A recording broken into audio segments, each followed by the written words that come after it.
Pernah dengar istilah musrenbang, RKPD? Kedengerannya kayak rumit banget ya. Tenang-tenang. Sebenarnya ini tuh proses yang penting banget. Dan inilah janting dari cara lingkungan kita tumbuh jadi lebih baik. Yuk kita bedah bareng-bareng. Coba deh inget-inget, pernah nggak sih kalian bertanya-tanya, ini taman dekat rumahku nggak direnovasi ya? Atau jalanan ini kapan sih diaspal? Pasti sering kan? Nah, percaya atau enggak, perbaikan hal-hal kayak gitu tuh seringnya berawal dari satu ide sederhana. Dan ide itu bisa jadi datangnya dari kamu loh. Musrenbang itu singkatan dari Musyawarah Perencanaan Pembangunan.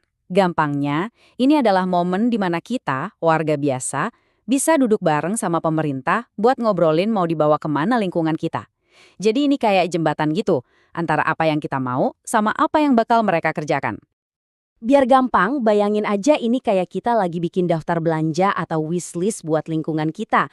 Misalnya, Pak, Bu, kita butuh lampu jalan di tikungan yang gelap itu. Atau got di depan sering mampet nih, perlu diperbaiki.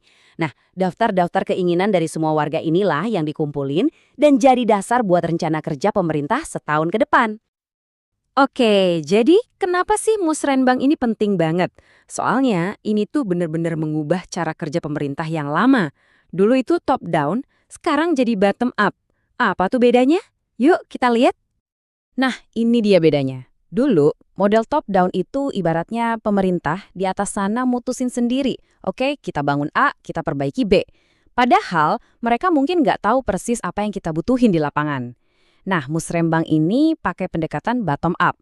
Idenya justru datang dari bawah, dari kita-kita yang setiap hari ngerasain masalahnya. Jauh lebih kena sasaran kan? Dan tujuannya itu bukan cuma soal bangun jalan atau jembatan loh. Ini lebih dalam dari itu. Ini soal demokrasi yang nyata. Dengan adanya musrenbang, kita bisa ikut ngawasin anggaran, kita jadi lebih aktif berpartisipasi, dan yang paling penting, kita bisa nagih janji ke pemerintah. Jadi mereka lebih akuntabel. Ini nih, ada kutipan yang pas banget. Suara Anda, ide Anda, lingkungan Anda. Semuanya dimulai di sini. Keren kan? Ini ngingetin kita kalau perubahan itu nggak dimulai dari kantor-kantor pemerintahan yang megah, tapi ya dari suara kita di lingkungan kita sendiri. Oke, kita udah paham kenapa musrenbang ini penting. Pertanyaan berikutnya, gimana caranya ide dari satu warga bisa sampai jadi rencana resmi pemerintah? Prosesnya gimana sih? Nah, kita akan telusuri perjalanannya sekarang, langkah demi langkah. Jadi, prosesnya itu berjenjang, kayak naik tangga gitu. Awalnya, ide kita dibahas di tingkat paling kecil, di tingkat desa atau kelurahan, bareng tetangga-tetangga. Kalau usulan kita dianggap penting, dia bakal naik kelas ke tingkat kecamatan. Di sana, usulan kita bakal diadu sama usulan dari desa lain. Terus para ahli bakal ngecek, ini idenya masuk akal nggak secara teknis. Sampai akhirnya, yang paling bagus dan paling mendesaklah yang lolos ke rencana final. Jadi penting buat dicatat ya, ini bukan sekedar kotak saran yang idenya masuk terus hilang entah kemana. Bukan, anggap aja ini kayak saringan atau corong. Dari atas, banyak banget ide yang masuk. Tapi di setiap level, ide-ide itu disaring, diuji, bahkan digabungin sama ide lain biar makin mantap. Tujuannya, supaya yang keluar di ujung corong nanti adalah rencana yang paling top dan paling berdampak. Dan inilah hasil akhirnya. Semua diskusi panjang, semua perdebatan itu, muaranya cuma satu. Sebuah dokumen super penting yang namanya RKPD atau Rencana Kerja Pemerintah Daerah. Dokumen ini tuh ibaratnya buku panduan pemerintah selama setahun ke depan. Apapun yang tertulis di sini, ya itulah yang bakal dikerjain dan dibiayain. Kuat banget kan pengaruhnya? Oke, prosesnya udah kebayang ya.